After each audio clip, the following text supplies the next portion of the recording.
All right, guys. So today, in Nathan's Audi workshop, we have an Audi. It's the Audi A4. 2009 Audi A4. What's the problem, you say? Misfire cylinder number one. Extreme amount of smoke. Extreme amount of very rich fuel-smelling smoke. What we think the problem is? Probably a bad injector. But before we even go that far with it, because we got to remove the intake manifold to take the injector out, we're going to do a compression test and see if the engine's even good to start with. So let's do that right now. Okay, so all we've done here is taken out the T30 that holds the wiring harness in. We just pulled back all four of the coils. It's so easy working on the car with only 4 cylinders. It's like a little baby engine. What we're going to do now is go in here. We pulled the number 1 coil pack out, just right here. Everything looks good. Now he's already changed the coil pack out, or changed the plug out. Let's go ahead and pull the plug. Who put that in? Come on. Come on.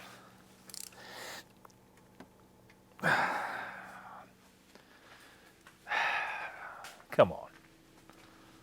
So what you got to do, never put a spark plug in that tight. I got just the thing for it.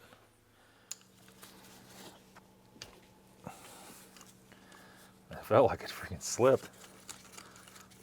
I don't think it did though. Hope it didn't.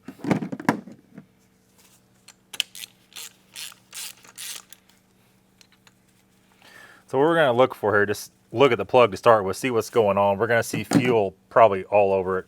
I think the injector is actually stuck open because we have all kinds of fuel in the oil too.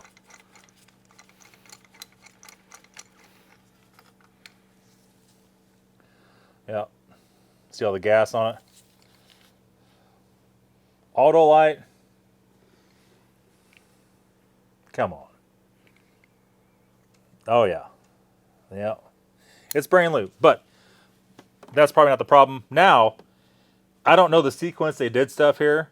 This could just be fouled too and not burning at all. We don't know, right? Okay, so we're going to screw this down in cylinder number 1. Cylinder number 1 is the only one misfiring. It's basically burning no fuel, right?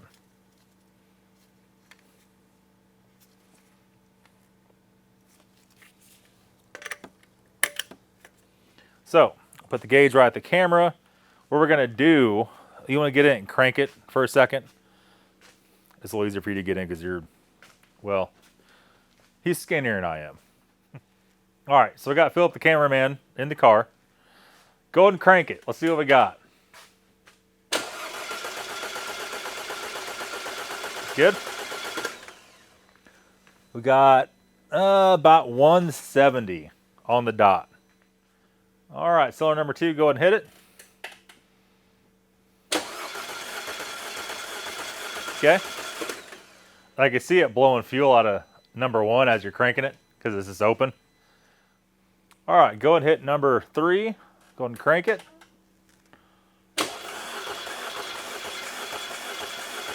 Okay.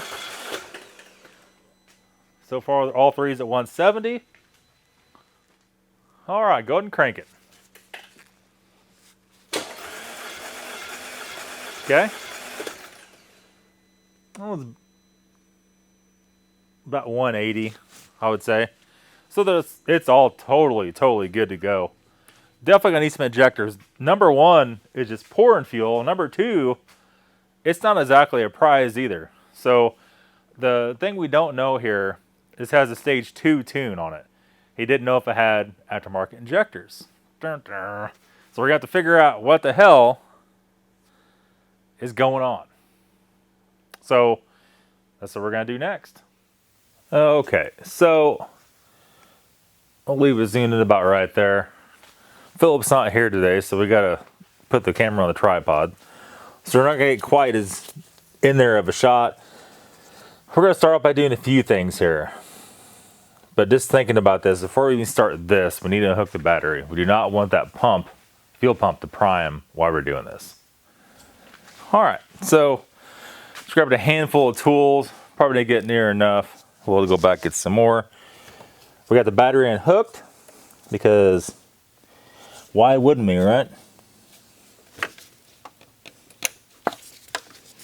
Plug that.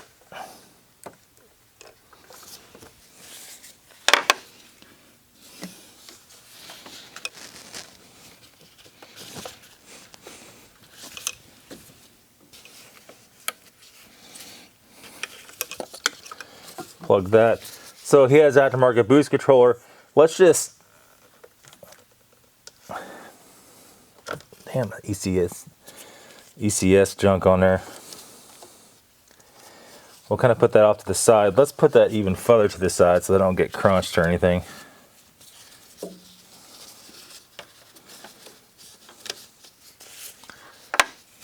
Let's just go on down the line. Let's go ahead and undo the hard pipe.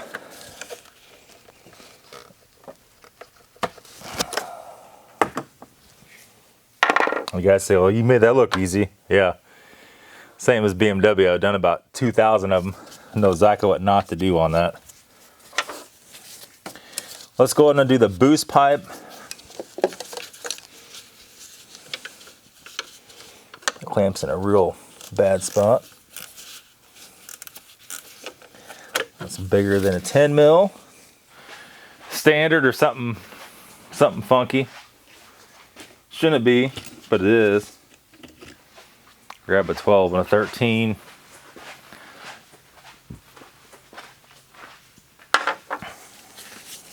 You get all these pointing the wrong direction. It's actually an 11. So it's actually a standard clamp. Probably just whatever they had laying around at ECS or whatever kits they get their hands on. That's bad to say, but I don't make the rules. I don't make the rules, boys. It is what it is, right? Let's go up here and take this top one off.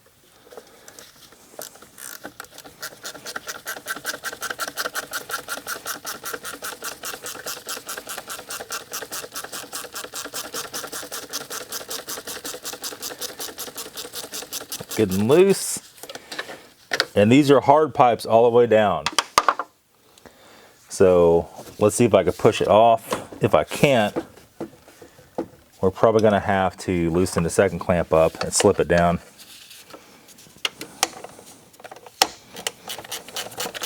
Slip the whole coupler off.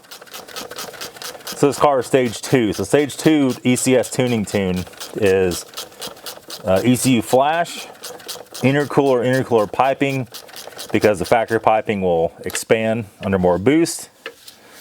And then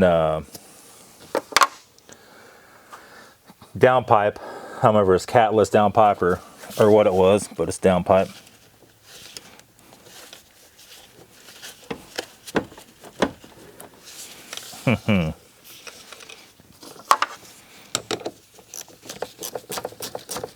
This one especially, they should have faced the other way when they put it on.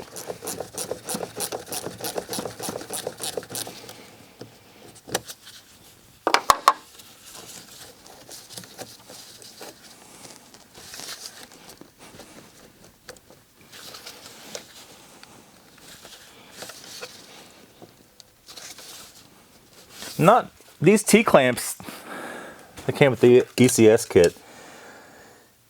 I've dealt with a lot of, I call them T-clamps. These are not the highest grade ones, that's for sure. I mean, it's better than the factory.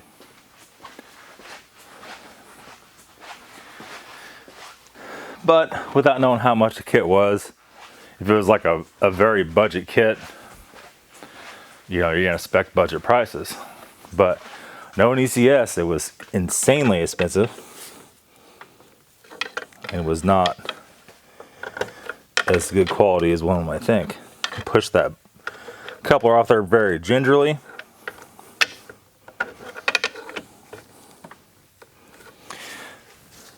We'll just kind of leave it like that. It's 90% off.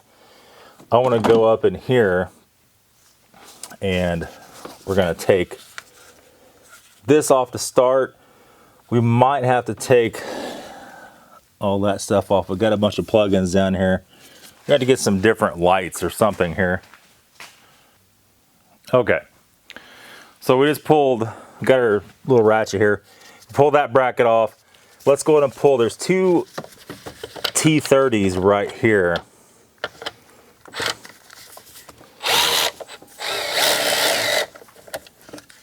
And somebody's had this off before because that one wasn't very tight.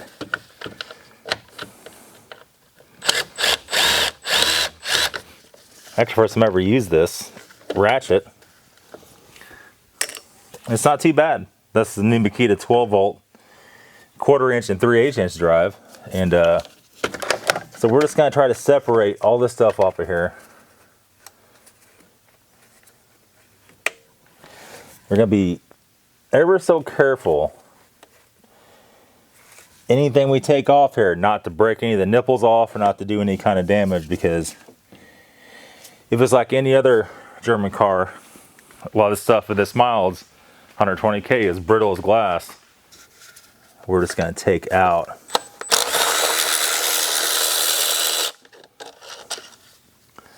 One at a time, paying special attention to the length of all these. That one doesn't need to come out.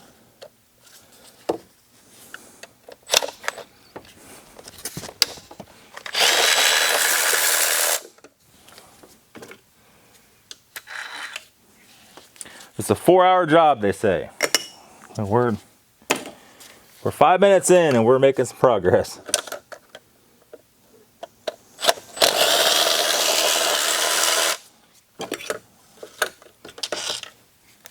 So far they're all the same length.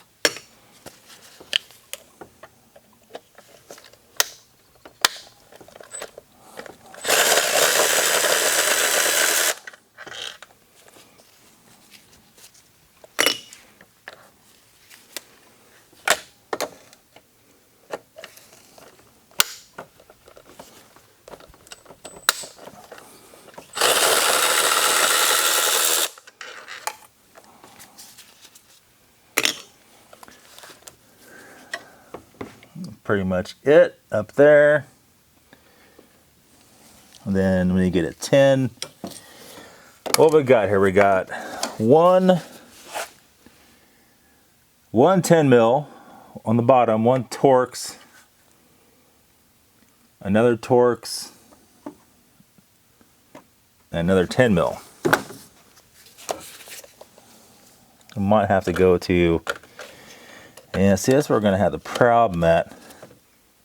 Okay, so all we've done here, you see me struggling before I clip the video, trying to get the last T30 out. So all I'd done was get a universal for my little ratchet with a T30. The throttle body bolts are also T30. Just zip those babies right out. Now that gives us a straight shot to get the two 10s out. 10s or 11s, we'll find out soon enough.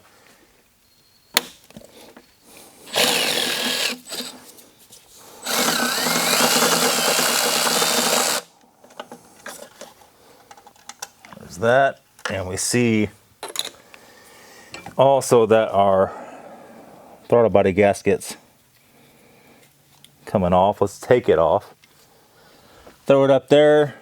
Let's go ahead and get in here and pull out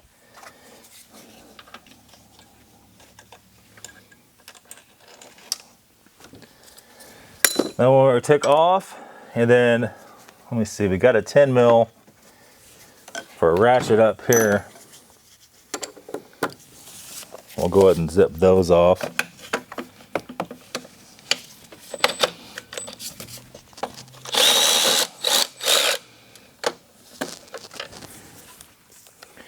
Is it harder to work on than a BMW? The guys are saying that it was. My answer to that is, if you think it's harder to work on than a BMW, you probably never worked on a BMW.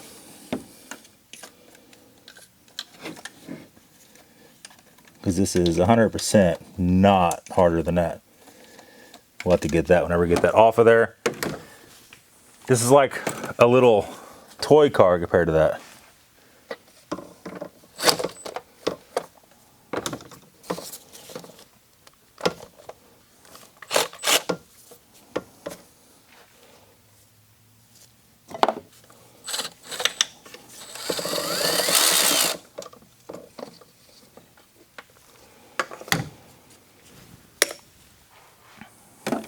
All right, so at that point in time, like I said, we started off on hooking the battery.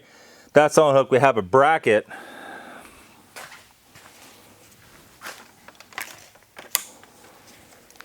Look at the shakiness on this bad boy. Using a big DSLR camera.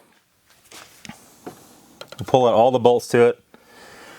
We unplugged the temp sensor. We unplugged the vacuum line off the solenoid, the big vacuum line. We unplugged this guy right here. We need to unplug that vacuum line. And we undid the 2 bolts in the bracket right here. That's loose. The one T30 right here, that's loose. Let's go ahead and take off that. Whoa, buddy. Whoa, buddy. That and that. Let's go ahead and break loose this. I think I seen somebody saying you gotta loosen the bottom one up too. That's a big Volkswagen 12-point Torx bolt thingy. We got a few more lines hooked up to it. We're getting close though to be able to pull it all out. We are gonna have to break the fuel line open. So we'll keep going. We'll be back here in a second. Okay, so to get that bolt to the bottom bracket, we took an M18. It took me a little while to find these, but it's a 12-point Torx essentially. There's a bolt out of the side of the engine block. We're just gonna set both these up in here. That allows us to pull the bracket off. We'll have to remember to put it on the stud, putting it back on, and then put the bolt in the bottom. I did undo the fuel line back on the rail. There was no pressure in it, which is kind of concerning. There kind of probably should have been pressure in it, but there wasn't. So there was that. Let's go ahead and another squeeze clamp. Let's take that off. This is gonna catch up if we don't remove that. And let's just slowly start pulling back a little bit. One more once over and make sure we got it all off. I'm sure there's gonna be several other things. There's a big plug right there. Looks like it goes to a temp sensor in the head.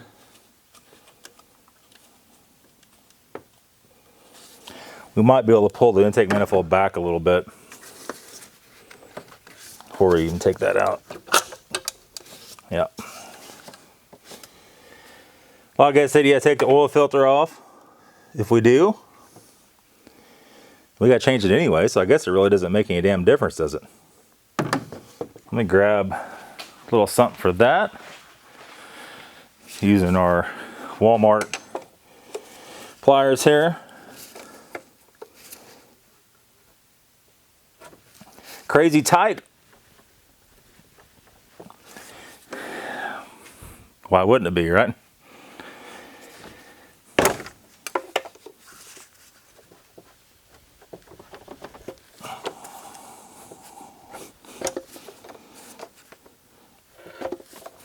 On cars like this, too tight is worse than not tight enough, right? All right, make sure the camera's still rolling.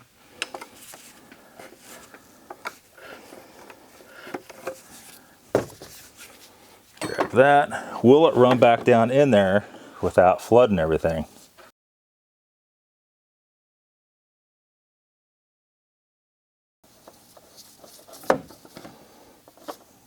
What we got here, boys? What we got? Oh, a clean removal. We're just gonna set that right there out of the way. So now we're all open up in here. We do have a plug right down here. Let me go ahead and fish that out. Like I said, we might have to pull it up a little bit and then do that.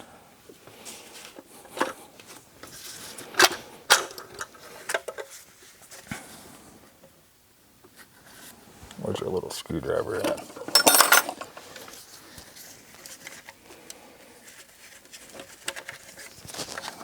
That's out.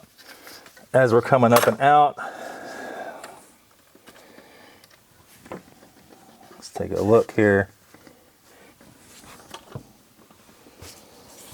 Ever so gingerly,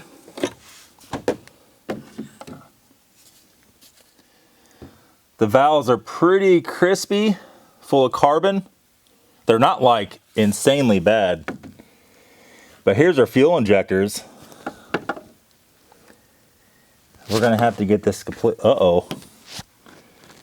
Ruh-roh.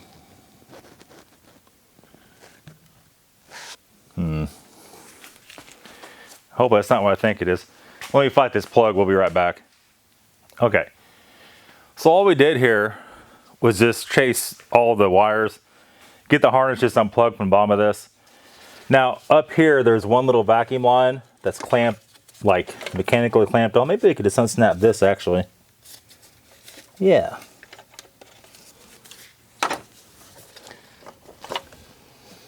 Well, the solenoid should slide off of there, but I don't think that's going to do that at all. Or does that come out? Yeah, it comes out, not in.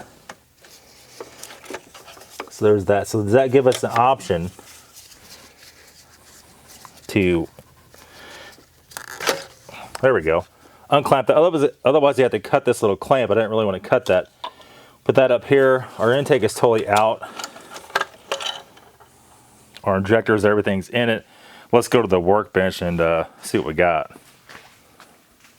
Okay, start off with intake runners. Are they dirty? Yes. Are they like horrible? No, they're not.